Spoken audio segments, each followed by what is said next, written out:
Mga kapatid, malinaw ang babala ng Allah sa Surah Al-Hujurat 49:11. Huwag mangmaliit ng kapwa at huwag magmalaki, na kami lang ang tama. Itigil na natin ang ganitong pag-uugali. Hindi ito ang landas ng tunay na ummah. Ibalik natin ang respeto sa isa't isa at ipaubaya sa ating Panginoon ang paghatol. Sa Surah Al-Imran 3:1-3, iniutos sa atin, kumapit kayo sa lubid ng Allah ng mahigpit at huwag maghiwa-hiwalay.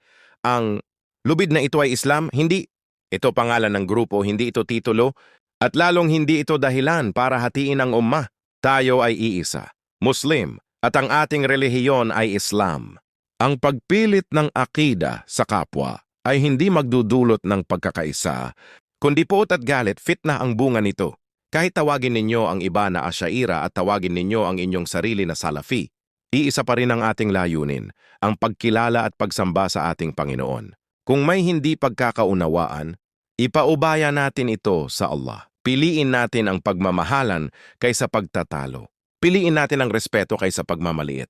Ito ang tunay na lakas ng ummah, ang pagkakaisa, hindi pagkakahati-hati.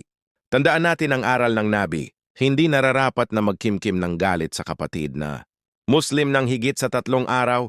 Kung magpapatuloy ang puot, paano tatanggapin ang ating mga amal? Panahon na para tumigil sa kami lang ang tama.